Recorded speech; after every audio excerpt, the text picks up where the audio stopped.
नाज़रीन अस्सलाम वालेकुम। सियासत टीवी के खुसूसी प्रोग्राम खबर ख्याल में आपका खैर मकदम है। मैं मोहम्मद रियाज अहमद और मेरे साथी नईम वजाहत। अस्सलाम वालेकुम। हमेशा की तरह आपके सामने अहम खबरें लिए हाजिर हुए हैं। नाज़रीन, जैसा कि आप जानते हैं कि हम जो खबरें आपके सामने पेश करते हैं वो कल के अखबारात की सुर्खियाँ बनती हैं। न सिर्फ सुर्खियाँ बनती हैं बल्कि उन खबरों को इलेक्ट्रॉनिक मीडिया गैर मामूली अंदाज में नश्र करता है। इसी तरह सोशल मीडिया पर भी ये खबरें वायरल होती हैं। बहरहाल नाज़रीन, जहाँ तक खबरों का सवाल है तो आपको बता दें कि कश्मीर से मुतालिक और योगी आदित्यनाथ ने कश्मीर के बारे में क्या कहा है हम आपको ये भी बताएंगे। लेकिन आपको लिए चलते हैं तिरुपति, और तिरुपति के बारे में एक खबर ये आ रही है कि जहाँ की मंदिर में आपने देखा कि किस तरह चंद्रबाबू नायडू ने एक बहुत बड़ा तनाज़ा खड़ा कर दिया अपने बयान के जरिए। और उन्होंने बयान दिया था कि तिरुपति के जो लड्डू या प्रसाद के तौर पर यात्रियों में या खिदमतों में तकसीम किए जाते हैं, उनके तैयारी में सुअर की चर्बी यानी खंजीर की चर्बी, गाय की चर्बी और मछली का तेल इस्तेमाल किया गया। और आप देखेंगे कि इसका इल्ज़ाम उन्होंने साबिक चीफ मिनिस्टर जगन मोहन रेड्डी की हुकूमत पर आयद किया और कहा कि जगन मोहन रेड्डी की हुकूमत में तिरुपति की जो मंदिर है उसका तकद्दुस पामाल किया गया। जबकि जगन मोहन रेड्डी का कहना है कि चंद्रबाबू नायडू ने इस तरह का मंदिर के बारे में इल्ज़ाम आयद करते हुए बहुत बड़े गुनाह का इर्तिकाब किया है और उस गुनाह की पाबजाई के लिए यानी उस गुनाह के माफ़ी के लिए यानी चंद्रबाबू नायडू ने जो किया है उसकी माफ़ी के लिए वो खुद तिरुपति देवस्थानम का दौरा करेंगे और अब हफ्ते को उनका दौरा होगा। जैसे ही जगन मोहन रेड्डी ने ये बात कही उसके बाद आप देखेंगे बीजेपी लीडर खासतौर पर हैदराबाद में शरपसंदी के लिए बदनाम राजा सिंह ने कहा कि अगर जगन मोहन रेड्डी तिरुपति देवस्थानम पहुंचते हैं तो फिर वहाँ खून खराबा होगा। वो कैसे होगा हम पूछते हैं नईम वजह से। देखिए, जहाँ तक तिरुपति का मामला है, मैं समझता हूँ कि जो मंदिर है तिरुपति की जी साउथ की सबसे बड़ी मंदिर है और पूरे मुल्क के लोग, यहाँ तक कि बैरूनी ममालिक के लोग वहाँ पर आते हैं बड़े इक़्क़तमंदी के साथ। उनको वहाँ भगवान जो है उनके पर पूरा भरोसा रहता है। नजराने भी चढ़ाते हैं, नजरान लाखों रुपए के नजराने चढ़ाते हैं वहाँ पर, करोड़ रुपया अगर गल्ला निकलता है। मैं समझता हूँ कि जनूबी हिंद की सबसे बड़ी मंदिरों में उसका शुमार होता है। जी हाँ जी। ये अलग बात है कि चंद्रबाबू नायडू एक सुलझे हुए समझदार सियासतदान है जो मैं समझता हूँ कि हालात के लिहाज से अपना काम करते हैं। लेकिन जिस तरह से इलेक्शन हो जाने के बाद वाईएसआर कांग्रेस पार्टी को सिर्फ 10 या 11 अरकान असेंबली कामयाब हुए थे। जी जी। इतनी बड़ी कामयाबी हासिल करने के बाद जब अब वाईएसआर कांग्रेस पार्टी का कोई वजूद ही बाकी नहीं है, ऐसे दिनों में चीफ मिनिस्टर चंद्रबाबू नायडू ने बहुत बड़ा इंकशाफ करते हुए कहा है कि जो लड्डू है, प्रसाद है, उसमें मिलावट की जा रही है। जो ये मैं समझता हूँ कि ये जो मसला था आग की तरह फैल गया। जी हाँ जी।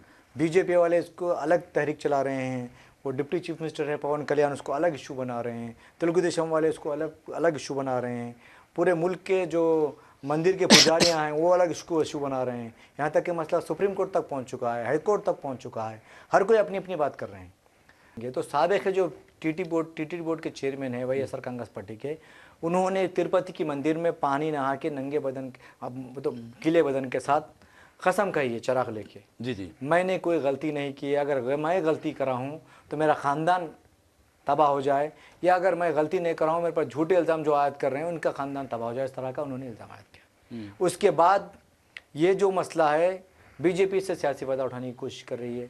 बंडी संजय ने मरकज़ी हुकूमत को बिलखुसूस अमित शाह को एक लेटर लिखते हुए इसकी सीबीआई इंक्वायरी का मुतालबा किया है, चीफ मिनिस्टर को मकतूब रवाना किया है, किशन रेड्डी ने इस पर रद्दमल का इजहार किया है, वज़ीर आज़म और मरकज़ी वज़ीर दाखिला ने इस पर रद्दमल का इजहार नहीं किया, मगर बीजेपी के तमाम कायदीन ने इस पर रद्दमल का इजहार किया है। बहरहाल नाज़रीन, आपको बता दूं कि जहाँ तक तिरुपति देवस्थानम का सवाल है तो जनूबी हिंद की, जैसे कि नईम वजाहत ने कहा कि ये सबसे बड़ी मंदिर है, और आपको ये भी बता दूं कि आमदनी के लिहाज से या इनकम के लिहाज से भी ये बहुत बड़ी मंदिर तस्वुर की जाती है। आप अंदाज़ा कीजिए कि करोड़ों रुपए के जेवरात, नकद रकूमात और दूसरी चीज़ें वहाँ की हंडी में डाली जाती हैं, यानी नजराने बतौर नजराना पेश किए जाते हैं, डॉलर्स, यहाँ तक कि हर चीज़ आपको उसके गले में मिलेगी या उसके हंडी में मिल जाएगी। लेकिन आवाम के लिए नहीं, बल्कि ये वहाँ जो मंदिर है मंदिर पर चढ़ाए जाते हैं या नजराने के तौर पर पेश किए जाते हैं। और ये भी कहा जाता है कि इस मामले में यानी वज़ीर आज़म से लेके आप अंदाज़ा कीजिए कि फिल्म स्टार्स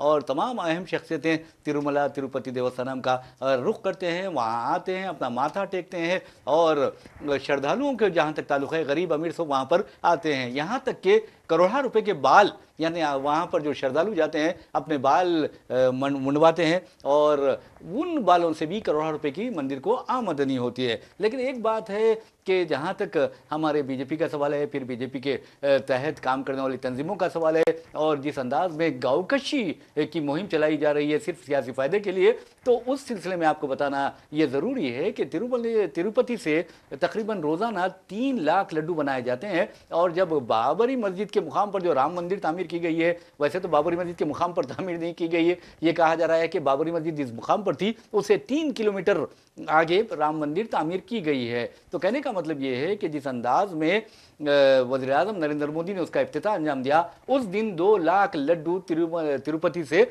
अयोध्या पहुंचे थे। और क्या ये सवाल पैदा नहीं होता कि वज़ीर आज़म ने भी वो लड्डू खाए होंगे जिस लड्डू में खंजीर की चर्बी, गाय की चर्बी और फिर मछली का तेल था। तो अब अंदाजा कीजिए कि शंकराचार्य तो बच गए, क्योंकि कई मजहबी लिहाज से अहमियत के हामिल हिंदू जो रहनुमा थे शंकराचार्य आए, वो तो उस तकरीब में शिरकत नहीं किए और जिन्होंने शिरकत की है उन तक 2 लाख लड्डू ज़रूर पहुँचे होंगे। बिल्कुल सच कहा आपने। देखिए, अब मसला ये पैदा हो रहा है कि 28 सितंबर को साबिक़ चीफ मिनिस्टर जगन मोहन रेड्डी ने तिरुपति मंदिर जाने का ऐलान किया है, जिसके बाद से बीजेपी के कायदीन फिर से आग बगोला हो रहे हैं और उन्हें वहाँ आने नहीं देने की धमकी दे रहे हैं। मैं समझता हूँ कि इस तरह की हरकतें जमहूरियत में जेब नहीं देती। नहीं, मुझे साहब ये बताइए कि अब जैसा कि आपने भी खुद कहा है कि चंद्रबाबू नायडू एक अच्छे कैलिबर के लीडर हैं और कभी भी उन्होंने सेक्युलरिज्म का दामन नहीं छोड़ा, लेकिन आपने देखा कि किस तरह वो ओहदे चीफ मिनिस्ट्री पर फायज होते हैं। उसके बाद उन्होंने जिस अंदाज में ये बात की है, इल्ज़ाम आयद किए जगन मोहन रेड्डी पर, और ये भी कहा जा रहा है कि जगन मोहन रेड्डी के दौर में आंध्र प्रदेश में बेशुमार दलित ईसाईयत कबूल करे हैं। देखिए, ये बात तो मैं समझता हूँ कि इल्ज़ाम भी होगा शायद, या फिर कुछ उसमें दुरुस्त भी होगा। नहीं, लेकिन अगर दलित इस्लाम या फिर ईसाईयत कबूल करते हैं तो उन पर कोई बंदूक लगा के तो उन्हें खड़ा कर रहा। अगर मैं समझता हूँ दलितों में हिंदू धर्म के जो मानने वाले हैं, अगर उनके साथ इंसाफ करते तो शायद उस बारे में गौर ही नहीं करते। सही आपने सही कहा है। अगर जब उनके साथ नाइंसाफ़ी हो रही है तो वो सोच रहे होंगे सिर्फ और सिर्फ जगन मोहन रेड्डी क्रिश्चियन है, उन्हें सियासी तौर पर बदनाम करने और पूरी तरह से उनकी पार्टी को नुकसान पहुंचाने के लिए एक साजिश भी हो सकती है। ये मैं नहीं कह रहा हूँ। कांग्रेस के साबिक़ रुकन असम्बली है जग्गा रेड्डी, जी, उन्होंने कहा है कि ये बीजेपी की साजिश है, सियासी साजिश है। अच्छा, एक बात बताइए कि बीजेपी हमेशा मजहब क्या नाम लेती है और ये इवन उस पर इल्ज़ाम आयद किया जाता है कि वो मजहबी खुतूत पर लोगों को तकसीम करती है। और आपने देखा कि जब से 2014 से जब से वज़ीर आज़म के ओहदे पर नरेंद्र मोदी फायज हुए हैं, ऐसा लग रहा है कि लोगों को तकसीम करने, मजहबी जुनून पसंदी को आगे बढ़ाने की पॉलिसी पर अमल किया जा रहा है। देखो, आरएसएस की जो बुनियाद पड़ी थी वो हिंदुज़म की बुनियाद पर जी। वो चाहते थे कि मुल्क को हिंदू मुल्क राष्ट्र बनाया जाए। 100 साल तक उन्होंने मेहनत की है, आज उसका रिजल्ट आया है, 10 साल से उनको मिल रहा है। जी। मोदी वही काम कर रहे हैं जो आरएसएस का एजेंडा है। तो मैं समझता हूँ कि अब उन्हें ये लगने लगा है कि पूरे दुनिया में कई इस्लामिक ममालिक है, कई क्रिश्चियन ममालिक है, क्यों ना एक हिंदू मुल्क खोजना चाहिए। लेकिन हिंदुस्तान एक सेकुलर मुल्क है। हिंदुस्तान के दस्तूर ने तमाम मज़ाहब को एक सा इख्तियार दिए हैं हर चीज़ के, लेकिन ये चाहते हैं कि दस्तूर में तब्दील किया जाए। दस्तूर को तब्दील नहीं कर पा रहे हैं तो मुख्तलिफ़ तरीक़े से हरबे इख्तियार किए जा रहे हैं और लोगों में मज़हब का जुनून बढ़ाया जा रहा है। इसी जुनून की वजह से आप देख रहे हैं कि हर मसले को हिंदू मुस्लिम कर दिया जा रहा है। और हमारे जो नौजवान हैं मज़हब में इतना बह जा रहे हैं कि हक़ाइक़ को जानने की कोशिश भी नहीं कर रहे हैं। बहरहाल नाज़रीन, आपको बता दूं कि जहाँ तक मजहबी जुनून पसंदी का सवाल है और जैसा कि नईम मुजाद ने भी कहा है, तो आपको बता दूं कि हमारे उत्तर प्रदेश के चीफ मिनिस्टर है योगी आदित्यनाथ के बारे में आप अच्छी तरह जानते हैं कि उनके क्या ज़हनियत है, उनकी क्या मेंटालिटी है, वो क्या करते हैं, क्यों करते हैं, कैसे करते हैं, ये सब आपको अच्छी तरह मालूम है। वो करते हैं या नहीं करते हैं ये भी आपको अच्छी तरह मालूम है। तो कहने का मतलब है तरक्की के मैं बात कर रहा हूँ, और तरक्की के मामले में अगर आप देखें तो वहाँ पर सिर्फ अगर आप तरक्की की बात करेंगे तो वो मंदिर की बात करेंगे, अगर आप तरक्की के पर जोर देंगे तो फिर वो कहेंगे कि ये मस्जिद जो है वो मंदिर है। तो बहरहाल हम आज योगी आदित्यनाथ की बात करते हैं। उन्होंने कश्मीर असेंबली इंतखाबात की इंतखाबी मुहिम में हिस्सा लेते हुए वाज़ेह तौर पर कहा है कि अगर बीजेपी को जम्मू कश्मीर में इख्तिदार सौंपा जाता है तो फिर मकबूजा कश्मीर जल्द ही हिंदुस्तान का हिस्सा होगा। बहुत अच्छी बात आपने कही है कि चलिए मकबूजा कश्मीर हिंदुस्तान का हिस्सा होगा। तो फिर आपको बता दूं कि जहां तक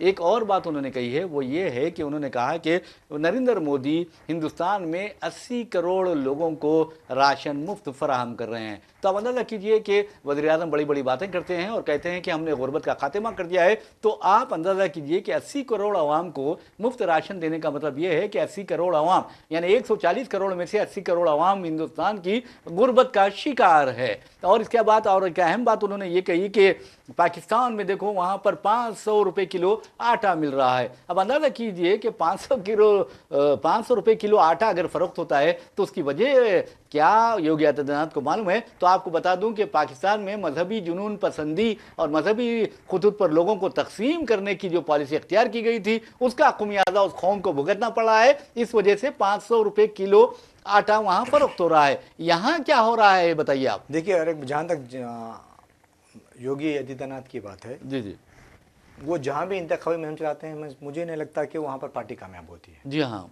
बिल्कुल। तेलंगाना में भी वो आए थे असम्बली इंतखाबात के दौरान, उन्होंने कई जलसों से खिताब किया और ये कहा कि मुस्लिम नामों से शहरों और ज़िले हेडक्वार्टर्स के जो नाम हैं उन्हें हटा के हिंदू नाम रखे जाएंगे। इस तरह की उन्होंने बात की थी और निज़ाम के ख़िलाफ़ उन्होंने बहुत कुछ कहा था और ये कहा था कि सुकूत हैदराबाद 17 सितंबर को बीजेपी सरकारी तौर पर मनाएगी। देखा यहाँ पर के लोगों ने बीजेपी को अहमियत नहीं दी, उन्हें चारा नहीं डाला। जी, कोई अहमियत नहीं दी और ना ही उनकी बात पर किसी ने गौर किया है। बदले में ये हुआ कि कांग्रेस हुकूमत में आ गई, बेरा सत्ता से महरूम हो गई। अब वो कश्मीर में जाके इंतखाबी मुहिम चला रहे हैं। जी जी, आप बताइए कि मकबूजा कश्मीर को आज ये कहते हैं कि हम मकबूजा कश्मीर पर कब्जा कर लेंगे। ठीक है, अच्छी बात है, कीजिए कीजिए, हम भी आपके साथ में हैं। लेकिन गुज़श्ता 10 साल से ये कोशिश क्यों नहीं की गई? जी जी, जब भी इंतखाबात आते हैं लोगों को जज्बात से खिलवाड़ करने की कोशिश की जाती है। ये बताया जाता है कि हम ये करेंगे वो करेंगे, लेकिन करते कुछ नहीं। जी जी, आप सर्जिकल स्ट्राइक करते ये कहते हैं कि हमने हमला कर दिया। जी जी, आप बताइए, सर्जिकल स्ट्राइक कोई नई बात नहीं है। और ये कहते हैं कि जब से बीजेपी हुकूमत में है हिंदुस्तान पे कोई दहशतगर्दी हमला नहीं हुआ। आप बताइए, कश्मीर में नहीं हुआ क्या? अजीब भाई, कश्मीर तो छोड़िए, आप चीन की बात करते हैं। चीन ने तकरीबन ज़मीन उस पर कब्जा कर लिया है। अब तो क्या चैलेंज कर सकते हैं योगी आदित्यनाथ? कभी भी नहीं कर सकते। यहाँ तक कि जो 56 इंच का सीना होने का दावा कर रहे थे वो भी इसके ऊपर कोई नहीं बोलेंगे, क्योंकि वो ताकतवर मुल्क है। जी जी, पाकिस्तान से हमें कोई हमदर्दी नहीं है। हम नहीं चाहते कि हम पाकिस्तान के चाहने वालों में नहीं है। हम हिंदुस्तान के सपूत हैं, हिंदुस्तान के बेटे हैं, यहीं जिंदा यहीं पैदा हुए हैं, यहीं मरना है हमारे को। लेकिन पाकिस्तान एक कमज़ोर मुल्क है, इसलिए उसको धड़ाया धमकाया जा रहा है। बहरहाल नाज़रीन, आपको बता दूं कि जहाँ तक मैंने आपको बताया कि लद्दाख की ज़मीन के बारे में मैं बात कर रहा था, लद्दाख में एक बहुत बड़े हिस्से पर चीन ने कब्जा कर लिया है। ये बात हम नहीं कह रहे हैं बल्कि राहुल गांधी ने भी कही है और बीजेपी के साबिक रुकन राज्यसभा सुब्रमण्यम स्वामी ने कही है। अब अंदाज़ा कीजिए कि वज़ीर-ए-आज़म नरेंद्र मोदी आज तक इसका जवाब नहीं दे सके और बस उनका ये कहना होता है बीजेपी कायदीन का कि हमारी एक इंच ज़मीन पर भी किसी ने कब्जा नहीं किया। अगर कब्जा नहीं किया तो फिर राहुल गांधी क्या झूठ बोल रहे हैं? अमरीकी जो ओहदेदार है क्या वो झूठ बोल रहे हैं? और सैटेलाइट इमेजेस क्या वो झूठे हैं या फिर सुब्रमण्यम स्वामी दरोगोई का मुजाहरा कर रहे हैं? ये सबसे अहम बात है। तो जो शख्स अपने मुल्क की सरहदों की हिफाजत नहीं कर सकता तो वो मुल्क की किस तरह हिफाजत कर सकता है, ये सवाल पैदा होता है। और सुब्रमण्यम स्वामी ने कहा कि मदर इंडिया को बचाने में, उसके तहफ़्फ़ुज़ में मोदी हुकूमत बिल्कुल यहाँ नाकाम हो गई है। नहीं, बिल्कुल। देखिए, हमने कहा, आपने भी बताया कि 4000 करोड़ 4000 एकड़ राज्य पर चीन ने कब्जा कर लिया है। अमेरिकी रिपोर्ट भी आई थी, सैटेलाइट के फोटोज़ भी आए थे। और राहुल गांधी ने भी कहा है, एक कमेटी भी तश्कील दी गई थी, सब कुछ किया गया है।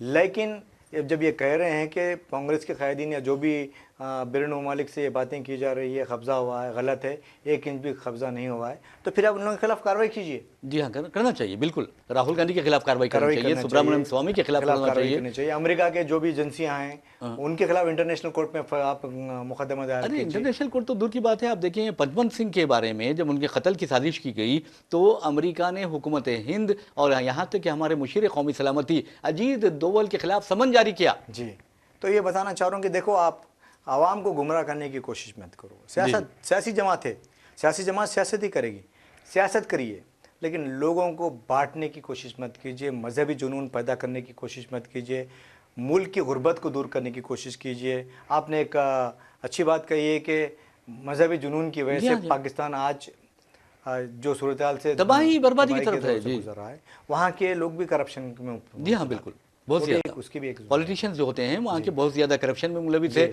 नाइंसाफ़ी। यहाँ तक कहा जा रहा है कि जो फैसले होते हैं वो अपने हक में कर रही है हुकूमत। तो यहाँ वहाँ इंसाफ का कत्ल हो रहा है, वहाँ मजहबी जुनून पसंदी बढ़ गई है। तो देखिए अब उसके बाद हिंदुस्तान में भी ऐसा लगता है कि उसी तरह के हालात पैदा किए जा रहे हैं। हालिया इंतखाबात में इमरान खान जेल में है, लेकिन उनकी पार्टी नंबर 1 पार्टी बन गई, लेकिन उसको हुक्मरानी का मौका नहीं दिया। जी हाँ, वजह वही है।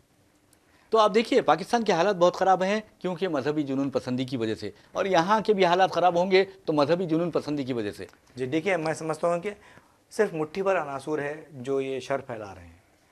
हमारे जो हिंदू भाई है उनकी अक्सरियत सेकुलर ज़हन रखने वाली है। अरे बहुत अमन पसंद है, यकीन मानिए आप। और वैसे भी ये जो लोग कहते हैं श्री रामचंद्र जी के नारे लगाते हैं, अगर तुम हकीकत में अगर श्री रामचंद्र जी की तालीमात पर अमल करोगे तो फिर कभी तुम किसी इंसान पर हमला नहीं कर सकते। देखिए रियाज साहब, कोई भी मज़हब तशद्दुद की दावत नहीं देता। जी जी, और ना ही किसी दूसरे मज़हब के लोगों पर हमला करने की या उन्हें कत्ल करने की मौका फराम करता है।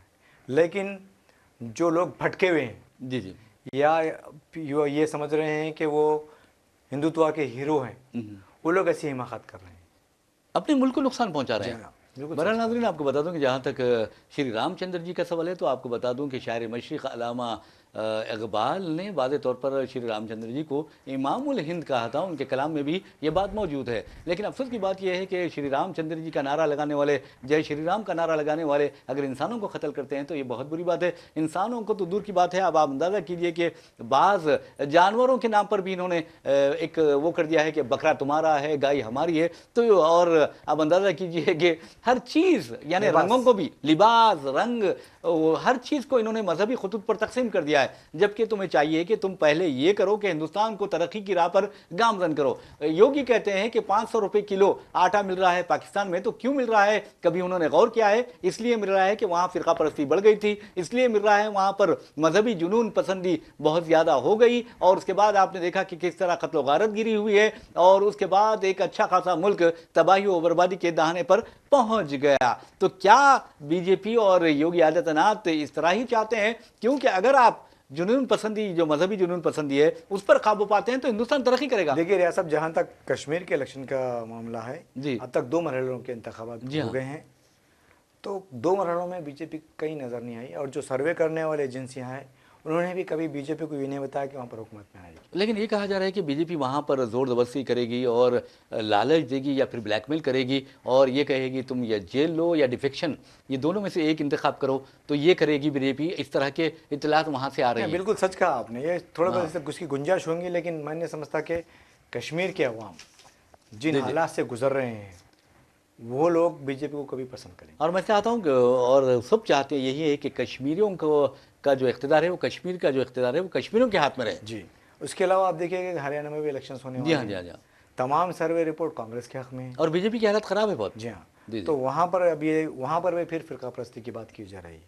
वहाँ की एक है जो पहले हीरोइन हुआ करती थी, कंगना रनौत की बात कर रहे हैं आप, उन्होंने फिर से किसानों के खिलाफ बात की थी, लेकिन बीजेपी ने इस तरह लथाड़ा है कि उन्होंने अब किसानों से माजूरत खाई की है, अपने वर्ड्स को से दस्तबरदारी इख्तियार कर ली। तो बहरहाल उनको अब नानी याद आ गई है कि उन्हें अंदाज़ा होना चाहिए कि किसान जो होता है वो अन्नदाता होता है, हिंदी में कहा जाता है। तो बहरहाल कंगना रनौत को डिक्शनरी निकाल कर ये देखना चाहिए कि अन्नदाता कौन होता है, अन्नदाता का मतलब क्या है और किसानों की हिंदुस्तान में अहमियत क्या है। वैसे नाज़रीन, जहाँ तक योगी आदित्यनाथ का सवाल है, नई वजारत ने एक अच्छी बात कही है कि वो जहाँ इंतखाबी मुहिम चलाते हैं बीजेपी का बेड़ा गर्क हो जाता है। तो जहाँ तक गर्क होने की बात है तो हम आपको लिए लिए चलते हैं बिहार। बिहार में एक त्यौहार मनाया जाता है जिसका नाम है जीवित पुत्रिका।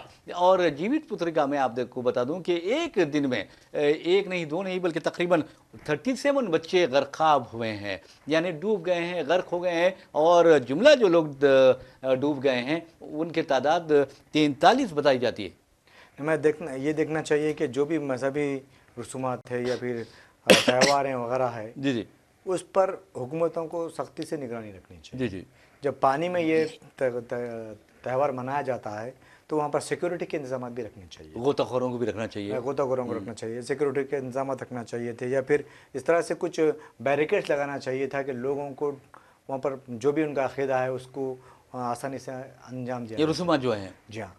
तो बहरहाल बहुत अफसोस की बात है जी। लेकिन मैं समझता हूँ कि अगर हुकूमतों की इस तरह से लापरवाही और गफलत होगी तो इस तरह के हालात पैदा होंगे। बहरहाल नाज़रीन, हम चलते हैं महाराष्ट्र में असेंबली इंतखाबात होने वाले हैं और वहाँ बीजेपी और एकनाथ शिंदे की जो शिवसेना है उसके दरमियान इत्तेहाद है, और अजीत पवार की एनसीपी जो एक हिस्सा है वो भी हुकूमत का हिस्सा है। और आप देखेंगे वहाँ हालिया अरसे के दौरान एक इनकाउंटर का भी वाक़या पेश आया है, और आप अक्षय शिंदे एक मुलजिम है उसे मार दिया गया है, उसका इनकाउंटर कर दिया गया। और बदलापुर में ये वाक़या पेश आया था, किंडरगार्टन की 2 लड़कियों के साथ उसने ज़बरदस्ती करने की कोशिश की थी, ये कहा गया, लेकिन वो अपनी बेगुनाही साबित करने से पहले ही उसे मौत की घाट उतार दिया गया है। लेकिन हम उसकी बात नहीं करेंगे, बल्कि आप देखेंगे कि शिवसेना के एक तर्जुमान भी है, एक अहम लीडर भी है, रुकने राज्यसभा है, संजय रावत को डिफेमेशन केस में 15 दिन की कैद सादा की सज़ा सुनाई गई है और 25,000 रुपये जुर्माना भी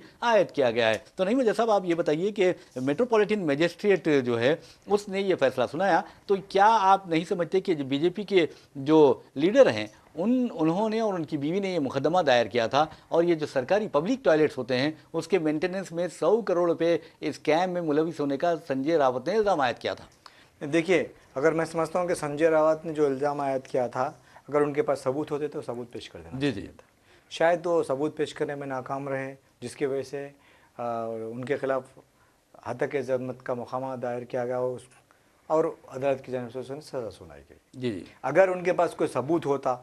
और एक बात है रियाज साहब, आज के इस मौजूदा दौर में, जदीद तगाज़ों टेक्नोलॉजी के दौर में, आप किसी पर भी इल्ज़ाम आयद कर रहे हैं तो आपके पास मवाद होना ज़रूरी है, यानी सबूत होना ज़रूरी है। जी जी, सबूतों की बुनियाद पर आप काम करते हैं तो मैं समझता हूँ कि क़ानून में भी आपके वहाँ पर आपकी कामयाबी होगी और पुलिस में भी आप अपनी बात रख सकते हैं। अगर सिर्फ इल्ज़ाम आयद करते हैं, उसका सही तौर पे सबूत पेश नहीं कर सकते हैं, तो आज अदालतों में इस तरह का सामना करना पड़ता है। बहरहाल मैं समझता हूँ कि अगर आप सबके पास सबूत भी हो तो अब दुनिया उसे मानने से इनकार कर रही है, या डर से कर रही है, या फिर उसमें बेहिसी बहुत ज़्यादा सराहियत कर गई है, यानी वो बेबस हो गई है। बहरहाल हम आपके लिए चलते हैं फ़लस्तीन में आप देखेंगे कि 7 अक्टूबर 2023 से इसराइल ने गज़ा में कत्ल खून और गारतगिरी का बाजार का गर्म कर रखा है और फ़लस्तीनियों की नसरकुशी कर रहा है। और नतीजे में आपको बता दूं कि अब तक, यानी 7 अक्टूबर से लेकर अब तक 41,495 फ़लस्तीनी शहीद हुए हैं, जिनमें बच्चों और ख़वातीन की अक्सरियत है। इसके अलावा 96,000 से ज़ायद फ़लस्तीनी माजूर हुए हैं, और इसके सबूत भी हैं, इसके शवाहिद भी हैं। लेकिन आप अंदाज़ा कीजिए कि दुनिया की कोई अदालत भी इसराइल को, कोई भी इदारा, कोई भी हुकूमत इसराइल को सज़ा देने से कासिर है। तो यानी इसका मतलब ये हुआ कि दुनिया में लाख सबूत पेश कर लें, लेकिन अगर जिसकी लाठी उसकी भैंस का मामला है और अमेरिका जिधर होता है और सारी दुनिया उधर हो जाती है। तो बहरहाल वहाँ तबाही बर्बादी का सिलसिला जारी है, और अब तो इसराइल ने लेबनान पर भी हमला कर दिया है, और अब तक 620 से ज़ायद लेबनानी शहीद हुए हैं और 2000 से ज़ायद ज़ख्मी हुए हैं। इसके भी सबूत हैं, लेकिन इसराइल का कोई कुछ नहीं बिगाड़ सकता। जी नहीं मजा साहब? देखिए, मैं समझता हूँ तफ्शीश की बात है कि आलमी बरादरी खामोशी अख्तियार की जी। अगर ईरान कोई नाफरमानी करता है तो उसके ऊपर तहदीदात आयद की जाती हैं, पाबंदियाँ आयद कर दी जाती हैं। कोई और मुल्क अगर इस तरह से हरकत करता है तो उसके खिलाफ तमाम ममालिक हमलावर हो जाते हैं उसके ऊपर। जब आप देखते हैं कि इसराइल बार बार गलतियाँ कर रहा है, नाफरमानियाँ कर रहा है, उसके बावजूद इसराइल की हौसला अफजाई की जा रही है, जिसके नतीजे में आज फ़लस्तीन तबाह हुआ है, पहले अब लेबनान की बारी आई है। अगर इस तरह से इसराइल को नहीं रोका गया तो मैं समझता हूँ कि जितने भी खलीजी ममालिक है, जो ताकतवर है, उस पर जो आलमी ताकत है वो उन ममालिक को नुकसान पहुंचाने के लिए इस्तेमाल करेगी और खामोशी इख्तियार करेगी। और यकीन मानिए कि वहाँ पर अब ऐसा होगा कि अमरीकी फोर्सेस की तादाद में भी इजाफा किया जा रहा है और अमेरिका जो खलीजी ममालिक है या अरब ममालिक है, इलाके के ममालिक है, उनको हथियार फ़रोख्त करना शुरू करेगी और अपना जो आउटडेटेड जो हथियार है वो उनके पास चले जाएगा और हम वो हथियार ख़रीद लेंगे। और आपको अंदाज़ा लगाइए कि दुनिया के जितने ममालिक हैं उनमें 30% मुस्लिम और अरब ममालिक हैं।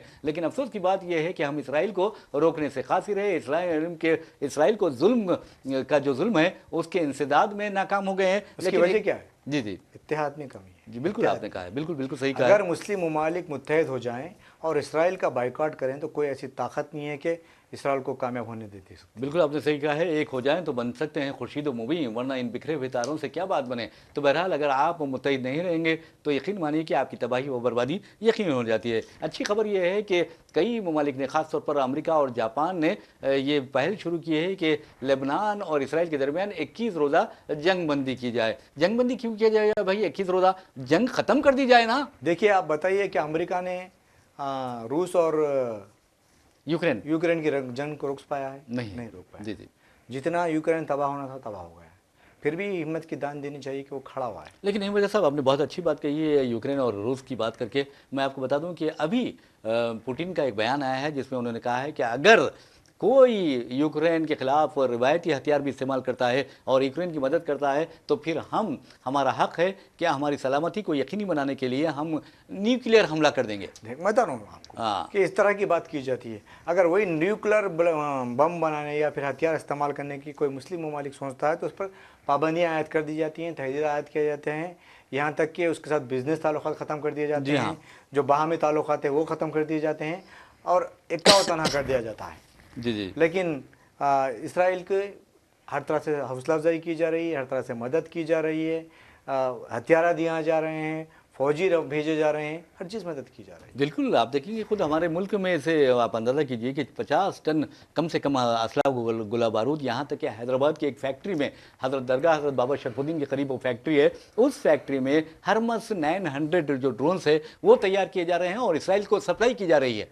देखिए, ये बताना चाह रहा हूँ कि इसराइल अब जिस तरह चीन सारे आलमी मार्केट पर कब्ज़ा कर चुका है, उसी तरह ज़राअती की जो ज़राई टेक्नोलॉजी में आगे है और पेगासस जो जासूसी आलात बनाने में इसराइल बहुत आगे है। हर मामले में मैं समझता हूँ कि इसराइल बहुत आगे है और उससे इस्तेफादा करने के लिए तमाम ममालिक जो ताकतवर भी है उसके सामने सर झुका रहे हैं। और देखिए, एक छोटा सा मुल्क है और वहाँ उसने ज़रूरी शोबे में इस कदर तरक्की कर ली है, यहाँ तक कि पत्थर पर ज़राअत की जो बात करते हैं उसने वो सच साबित कर रहा है। कई ऐसे मुस्लिम ममालिक हैं जहाँ पर ज़रूरी शोबे में इसराइल की टेक्नोलॉजी इस्तेमाल की जा रही है। बिल्कुल जी जी।